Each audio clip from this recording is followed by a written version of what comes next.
Hi, I'm Ted Radick with the Courier Sports Department, here with Dave Hanneman. Our man Andrew Williams is out on the volleyball trail tonight, so he can't be with us. We're here for week 9 of Chalk Talk, and this is just a huge week. Dave, I asked this question on Twitter yesterday. Is this the biggest game in the history of Van Buren football this week? Biggest game in history? No, I don't know about the biggest. I mean, there was a time back in the late 80s, they had back-to-back 10-0 seasons, and they had some great games back then. Unfortunately, they went 10-0 both years, didn't make the playoffs, and I'm sure back then what they had to shoot for was the league championship. But for them, I believe them and Van Buren and Van Leeuwen were the only two BVC teams to never be in the playoffs. And that's what we're talking here is Right. playoffs. And obviously, Black Knights are up against Liberty Benton this week, Yeah. and it's just an absolute must-win. And you know what? Liberty Benton has to win too.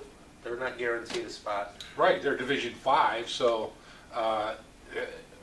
they're getting a bit less points than Division 5 teams that are playing Division 3, 4, and 5 opponents. So they need to win, and Van Buren is going to get them some good second-level points with their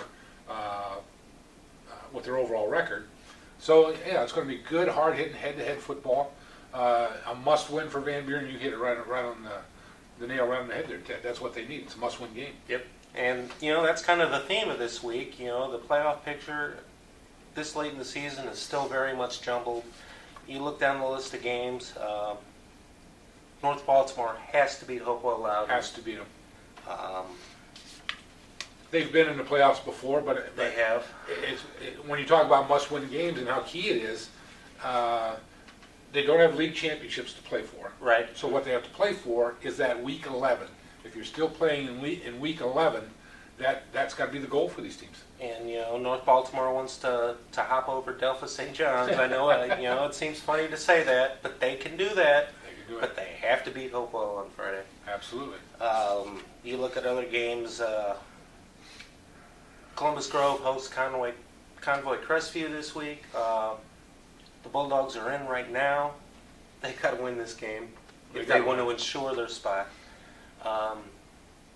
Division 6, not Region 20, but Region 22. Ada is in the number 8 spot right now. Mm-hmm. They're hosting Delphus Jefferson.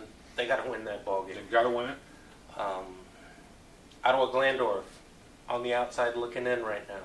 They have got to win on Friday. They've got to win.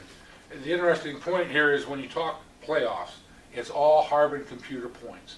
The teams Ted just mentioned, Columbus Grove is 4-4, and they're basically in the playoffs. Ottawa Glandorf is 6-2. They may not get into the playoffs. So you look at a team's overall record, and that does not guarantee them a spot in the postseason. You know, it's interesting. Liberty Benton in Division 5 is ranked number 2 in the state in the AP poll, and they are 5th in their region. Fifth in their region, yes. And do not have a guarantee of getting in if they were to go 9-1.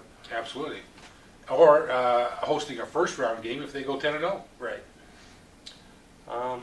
Findlay High School plays Fremont Ross and this week, and you know, let's be honest, the Trojans have been struggling here a little bit lately. But have a chance to get healthy here the last 2 weeks of the season, and it's another team that's on the outside looking in. It doesn't look good for Findlay right now. No, it doesn't. But they can certainly improve their chances by winning. Good. It's part of the whole scenario again. Division 1, you only got 2 regions because they take the top 72 teams in the state and just split up north and south. And all the other divisions, you have 4 regions, and the top 8 go.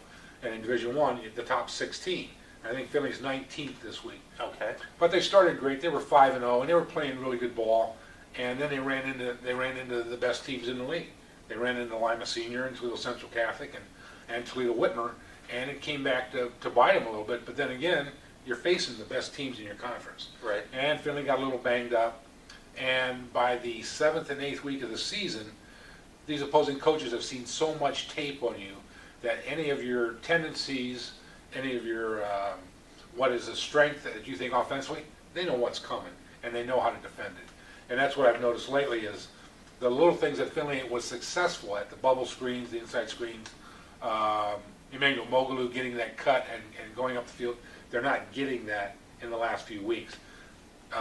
Big reason they're playing better competition.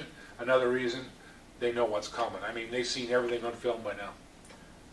Finley was kind of a victim of circumstance too. When they beat Grove City earlier this year, we thought, boy, that's going to be a great Big win. win, big win. And Grove City is 2-6 right now. 2-6. They're not getting Didn't many help second level much. points. So, And you mentioned playoffs. This is a huge game playoff-wise. Fremont Ross is number 9 in Division II. okay. And they've already beaten Toledo Whitmer. And if they beat Finley, they will have beaten the only 2 Division I teams in Northwest Ohio, 2 Division I teams with winning records. Fremont Ross knows if they win this game, they're probably playing Week 11. Bottom line is everybody's got to win. Everybody's got to win. And, that's the way you want it at this point of the season. These games are big, big, big games. Right. And Whether it's a league championship or the playoffs. Yep, it's a lot of fun. That's why I like this part of the season. Yep. Okay, well, that'll wrap it up for us. Be sure and check out the Courier.com on Friday night and the paper, obviously, on Saturday morning for all the scores and action. And Absolutely. we'll see you next week.